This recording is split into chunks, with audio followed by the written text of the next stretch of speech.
Assalamualaikum warahmatullahi wabarakatuh. Hello, welcome to my channel. This is my first video about theory on YouTube. Jadi teman-teman tolong bantu support channel ini ya dengan cara like, comment, subscribe, dan share ke teman-teman kamu. Di video pertama ini, aku akan menjelaskan yang berkaitan dengan filsafat pendidikan. Dan hal yang pertama yang akan aku bahas yaitu konsep dasar dari filsafat.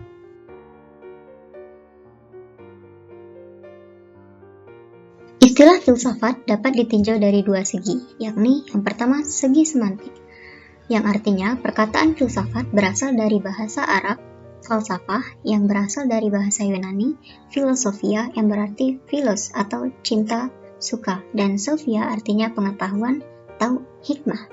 Jadi filosofia berarti cinta kepada kebijaksanaan atau cinta kepada kebenaran. Maksudnya, setiap orang yang berfilsafat diharapkan menjadi bijaksana.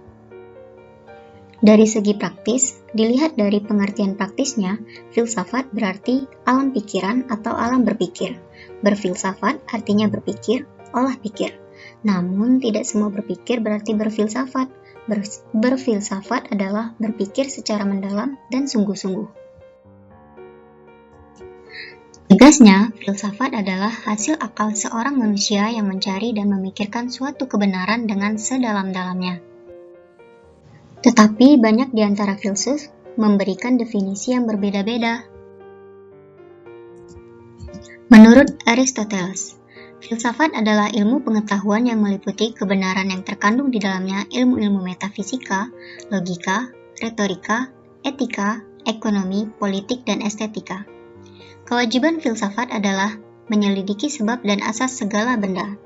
Dengan demikian, filsafat bersifat ilmu yang sangat umum. Sedangkan menurut Francis Bacon, filsafat adalah induk agung dari ilmu-ilmu dan filsafat menangani semua pengetahuan sebagai bidangnya. Orang yang berfilsafat berarti mempertanyakan dasar dan asal-usul dari segalanya untuk mencari orientasi dasar bagi kehidupan manusia. Adapun manfaat dari filsafat dalam kehidupan. 1. Dasar dalam bertindak. 2. Dasar dalam mengambil keputusan. 3. Untuk mengurangi salah paham dan konflik. 4. Persiapan menghadapi situasi dunia yang selalu berubah. Dan 5. Menjawab keraguan. Sudarsono menyatakan bahwa ciri-ciri berpikir filosofis adalah sebagai berikut. Yang pertama metodis, yang kedua sistematis, 3. koheren, 4. rasional, 5. komprehensif, 6. radikal, dan yang terakhir adalah universal. Objek filsafat dibedakan menjadi dua macam, yaitu objek material dan objek formal. Objek material filsafat meliputi segala sesuatu yang ada. Segala sesuatu itu adalah Tuhan, alam, dan manusia.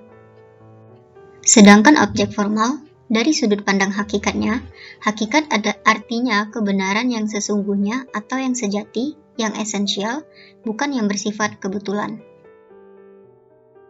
Apa itu filsafat pendidikan? Filsafat pendidikan adalah filsafat yang digunakan dalam studi mengenai masalah-masalah pendidikan. Filsafat akan menentukan mau dibawa kemana siswa kita. Filsafat merupakan perangkat nilai-nilai yang melandasi dan membimbing ke arah pencapaian tujuan pendidikan. Oleh sebab itu, filsafat yang dianut oleh suatu bangsa atau kelompok masyarakat tertentu atau yang dianut oleh perorangan seperti dosen atau guru akan sangat mempengaruhi tujuan pendidikan yang ingin dicapai.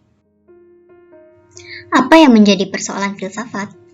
Pada awalnya, timbulnya persoalan filsafat oleh para filsuf adalah ketika manusia kagum dan heran terhadap peristiwa dan gejala-gejala alam, seperti gravitasi, gempa bumi, tsunami, hujan, melihat laut yang luas, dan gejala alam lainnya. Pada saat manusia kagum dan heran, berarti pada saat itulah ia tidak tahu dan menjadi persoalan baginya. Apabila ingin tahu mengapa itu terjadi, maka dibutuhkan refleksi. Misalnya pada pertengahan tahun 2010, pada siang hari kita melihat sebuah fenomena menakjubkan seperti matahari cincin. Saat itu kita menjadikannya sebuah persoalan. Mengapa kita menjadikannya sebagai persoalan? Karena kita tidak tahu apa jawaban dari fenomena yang terjadi pada matahari itu. Sederhananya, kita telah mempersoalkan fenomena itu secara filsafat. Ciri-ciri yang termasuk persoalan filsafat yaitu bersifat sangat umum, artinya tidak bersangkutan dengan objek-objek khusus. 2. Tidak menyangkut fakta, artinya persoalan filsafat bersifat spekulatis. 3. Bersangkutan dengan nilai-nilai, baik nilai moral, estetis, agama, maupun sosial. 4. Bersifat kritis, maksudnya analisis secara mendalam. 5. Bersifat sinoptis, artinya mencakup struktur kenyataan secara keseluruhan. 6. Bersifat implikatif, artinya persoalan filsafat yang membutuhkan jawaban dan dari jawaban itu akan memunculkan persoalan yang baru yang saling berhubungan. Nah, alasan-alasan itulah yang mendorong para filsafat untuk berfilsafat. Nah, apa aja sih cabang-cabang dari filsafat? 1. Metafisika.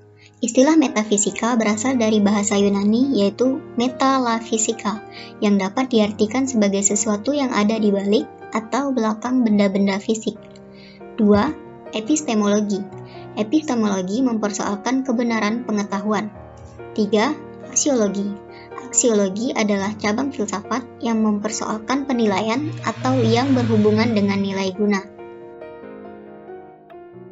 Oke, sampai di sini saja video kali ini. Jangan lupa subscribe, like, komen, dan share ke teman-teman kamu. Assalamualaikum warahmatullahi wabarakatuh.